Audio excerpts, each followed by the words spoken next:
Svakodnevni život postaje sve brži, glasniji i luđi. Imam osjećaj da smo od kada imamo pametne telefone, socijalne mreže, članovi desetine WhatsApp i Viber grupa svima dostupni 24 sata, 7 dana u sedmici i da je pogrešno ako nije tako. A meni je danas, a vjerujem i tebi, više nego ikada važno da moj dom bude oaza mira i tišine. U ovom videu ti želim predstaviti jedan način raščišćavanja koji će ti ekspresno donijeti upravo to, mir i tišinu. Donijet će ti taj mir i tišinu bar na 24 sata, a na tebi je da odlučiš da li želiš da taj mir zadržiš u svom domu. Ja sam Ines, supruga i mama u 30-ima. Na kanalu Malo minimalizma pričam kako mi je raščišćavanje i minimalizam pomogao da imam više prostora i više vremena za ono što mi je najvažnije, moju porodicu. Ovaj video nemoj slušati pasivno. Skrabi vrećicu za smeće i kutiju za donaciju i kreni tražiti po svom domu stvari kojima se ne koristiš, a usrećile bi druge ljude. Višak olovki donirajte školama, višak knjiga bibliotekama i nemoj se bojati baciti nešto u smeće. Ne žali za novcem. Novac je već potrošen, a ta će stvar sa tobom ili bez tebe i onako nekada završiti na smeću. Šta je utišavanje doma? Način raščišćavanja o kojem ti danas želim pričati je prva spomenula blogerka Maylene Smith i nazvala ga home hushing ili u prijevodu utišavanje doma. Zapravo radi se o smanjivanju vizualne buke u našem prostoru. Cilj je stvoriti miran prostor u kojem se osjećate potpuno opušteno. Ja volim onaj osjećaj kada uđem u svoj dom i uzdahnemo od olakšanja. Nadam se da i ti imaš taj osjećaj kada uđeš u svoj dom, a ako nemaš, molim da ostani samo do kraja videa jer ovi savjeti bi ti mogli pomoći da ga dobiješ. Prije par godina sam imala osjećaj da se svaki drugi show bavi temom raščišćavanja kuće. Ja sam satima uživala u tim emisijama i sve ih izgledala. Meni su često moji najbliži govorili kako možeš tu da gledaš, taj haos i to smeće, a ja sam uživala. Prva je naravno krenula Marie Kondo, pa onda i Home Edit u kojem su dvije prijateljice preuređivale ljudima kuće i naravno sve uvijek počne od bacanja viška i onda oni tu kuću preurede za njih.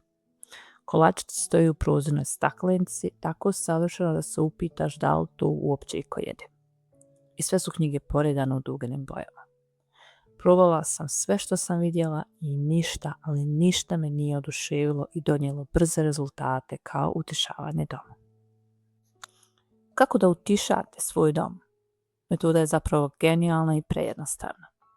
Prvi korak. Sklonite sve iz prostorije osim onog osnovnog, tipa velikih komada namještaja. Ne mora to biti prostorija, to može biti i neki kutak u vašem domu. Drugi korak. Ostavite tako prazno 24 sata. Treći korak.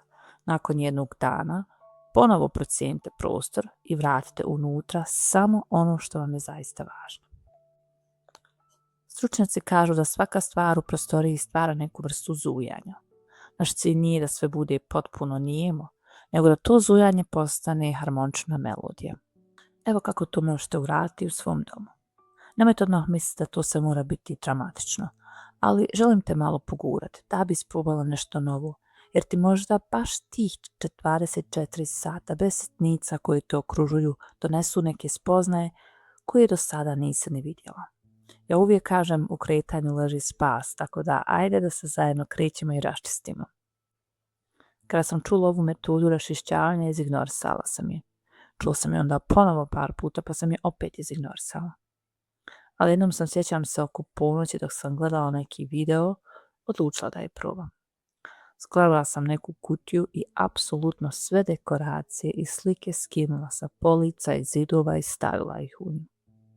Sjećam se da sam momentalno osjetila neko olakšanje, kao da mi neko uzeo teret s leđa i rekao: Ej Ines, sad ne možeš brisati ovu silnu prašinu sa nepotrebnih dekoracija i koga briga što je taj okvir poklon, znaš da se onako ne sviđa. To skupljanje dekoracije je trajalo najviše 5 minuta. Dobro znam da sam se spremila za spavanje i onda kasnije ponovo otišla u dnevni boravak da bi, prije nego što konačno legnem, uživala još jednom pogledu na prazne zidove i police. Ujutro sam ustala i bila oduševljena. Čitala sam iskustvo jedne žene koja isto ovu metodu hvali, koja kaže da je možda malo strašljivo u početku, ali probaj sama, vidi kako ćeš se osjećati. Mene ti poluprazni prostori uvijek nekako posjećaju na nove početke. A danas ću sa vama da utišam svoju kuhinju, sa svih polica i radnih površina ću da sklonim sve, ali apsolutno sve. Naša kuhinja nije baš minimalna, budući da je i moj suprug i ja jednako često koristimo.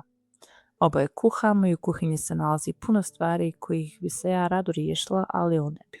A također vrijedi i obratno. Uz te naše kompromisno su se riješili velikog broja stvari, ali još uvijek tu ima prostora za raščišćavanje.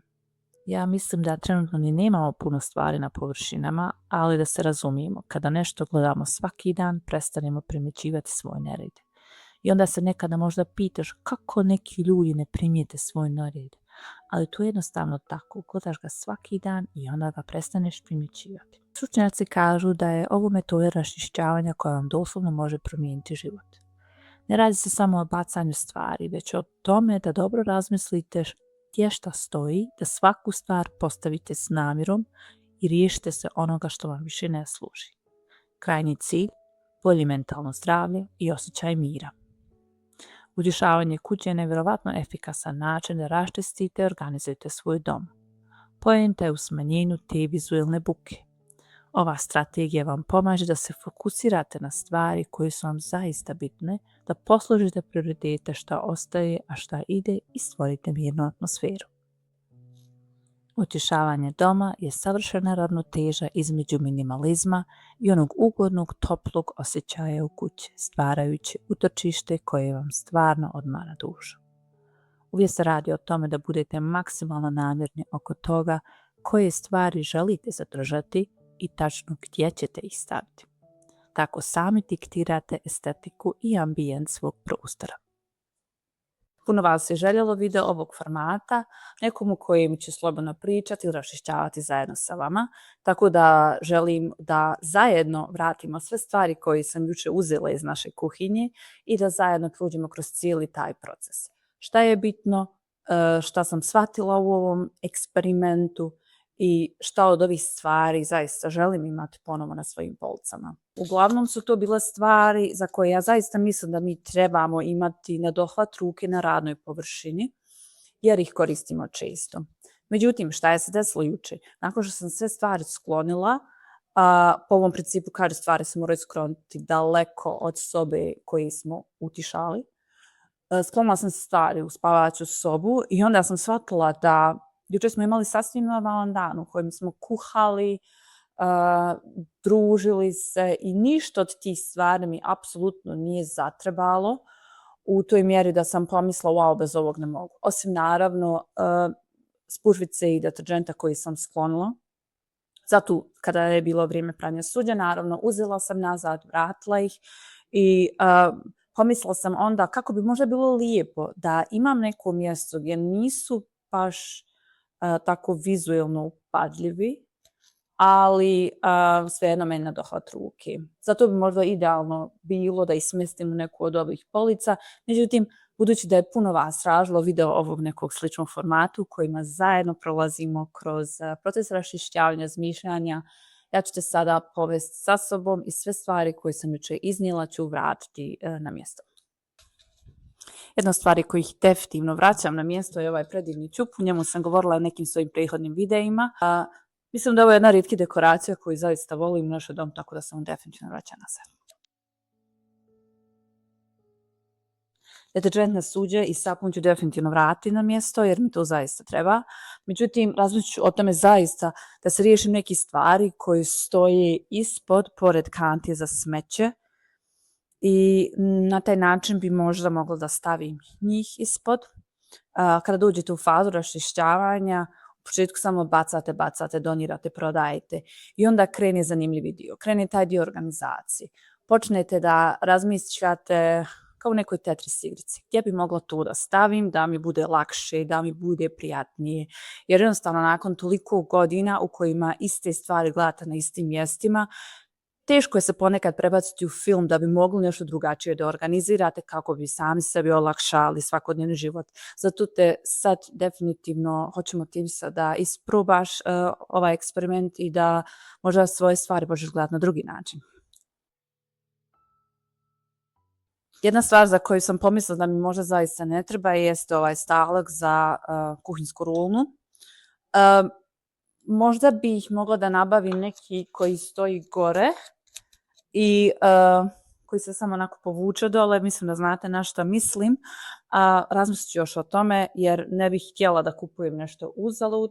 Tako da ovo je definitivno stvar koju ne želim da vratim na mjesto. Smjestit ću jednu ladicu, budući da svejedno nemamo kuhinsku rulnu trenutno u kući, moramo je kupiti. Ostaće još van dohvata. Idemo dalje. Stvar za koju definitivno ne želim imati ponovo na polici su ova pomagala za kuhanje. Kupila sam i svojoj omiljenoj prodavnici i ovdje su me baš uhvatili. Ovo je bila loša kupovina, priznajem. Definitivno lijepo izgledaju, prelijepi su moje dvije omiljene boje. Međutim, šta sam shvatila je da sam ih kupila samo radi izgleda. Jer u kuhanju zaista gledam na to da ne koristim plastiku, da koristimo drvo. I šta se desi, ja kupim ovo jer mi lijepo izgleda. Tako da ovo je samo stolo dekorativno na polici. Ovo je bila greška moja, priznajem. Moj muž će se obradovati na ovaj dio videa. Ali ovo je definitivno stvar koju ne želim vratiti na policu. Razmislit ćemo šta nam od ovog treba, a šta ne. I možda će nešto pokloniti. Neko će se vjerovatno veseliti. Tako da, ovo ne ide nazad. Što definitivno vraćam nazad su ovi podmetači. Super nam služe. Dobila sam ih kao poklon od dragih ljudi kada sam se uselili u ovaj stan, tako da ih veoma rado vraćam na policu. Ova daska, definitivno je volim, definitivno je želim zadržati, međutim, mislim da bi je mogla staviti u neku ladicu. Ne mora baš da bude gore da stoji, da je svi gledamo, budući da u jednoj ladici ispod svejedno imamo još jednu manju dasku, mislim da će ova sasvim dobro pasati.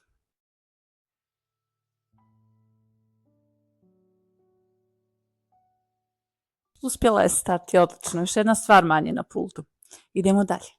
Toster. To je stvar koju zaista od svih stvari koje ovdje vidite najčešće koristimo. Kafe mašinu palimo jednom u 10 dana. Toster vjerojatno svaki dan. Tako da možda bi njega moglo vratiti gore. Iskreno, ja ništa ne vratila gore, ako ćemo iskreno, ali ne živim u mojoj kući sama, ima još puno drugih ljudi sa mnom koje ja volim i sa koje želim da se sretnem. Za toster imam jednu ideju. Možda upali, pa da pogledam.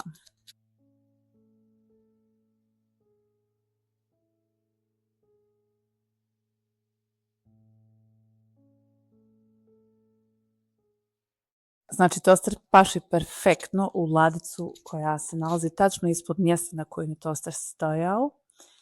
Imam jednu ladicu, s druge strane se nalaze sva peciva, kifle, tost. Mi kao Bosanci uvijek imamo puno hljeba u kući.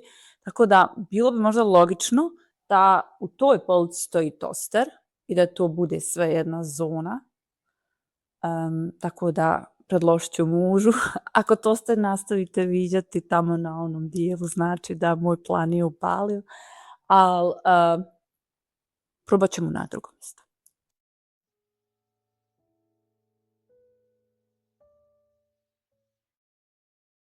Kafe mašina. Za nju definitivno mislim da ne bi trebalo ići gore budući da tako ritko pijemo kafu. Možda bi i nju mogla da smjestim negdje ovdje u ladicu, budući da se u ovoj ladici nalaze kafe, a u gornjoj ladici nalaze šolje. Tako da po meni je bilo veoma logično da tu su šolje, tu je kafa čaj, tu je kafe aparat. Međutim, budući da zaista u posljednje vrijeme rijetko pijemo kafu, možda bi tu zonu mogla nekako drugačije da izorganiziram. Vidjet ćemo, testirat ćemo, stavit ćemo na drugo mjesto. Ako ne bude ovdje pasalo, možda pašao i ono u ladicu da vidim.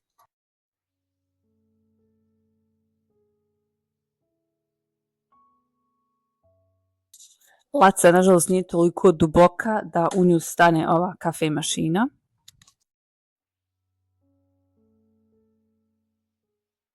Tako da se kafe mašina vraća gore, međutim, neću ja ovo tek tako pustiti, ja ću malo razmisliti o tome gdje se šta nalazi.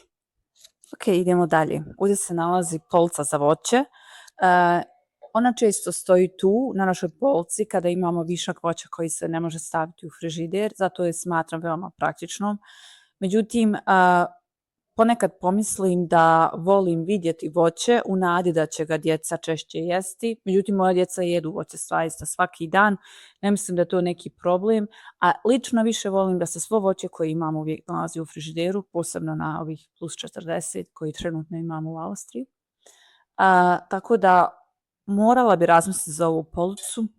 Mislim da je neću vratiti na policu i da je jednostavno možda bolje da voće stoji na drugom mjestu gdje je mračnije i hladnije, tako da ovo se ne vraća na policu.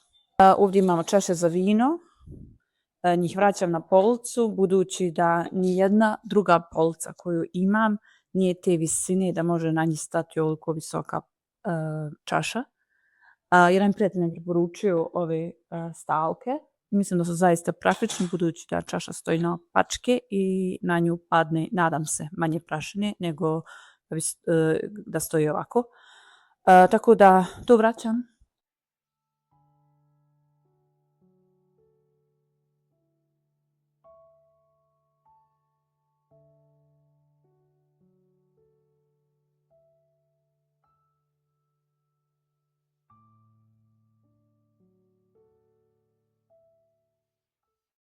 Ovo ne izgleda baš lijepo, ali je potrebno.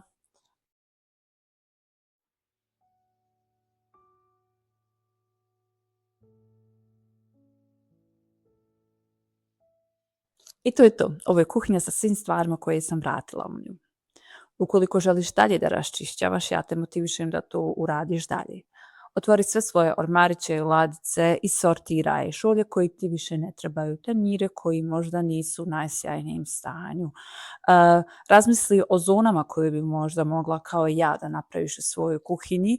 Ukoliko te zanima nešto više na tu temu, napiši mi u komentarima i veoma rado ću napisati koje sve zone imam u svojoj kuhinji i zašto mi je kretanje radi tih zona postalo puno lakše. Hvala ti puno na gledanju. Ako želiš sličan sadržaj, zaprati moj kanal Malo minimalizma. Ja samo praštam od tebi. Nadam se da ti se svidio ovaj video koji je malo u drugačijem formatu. Želim ti prelijep dan.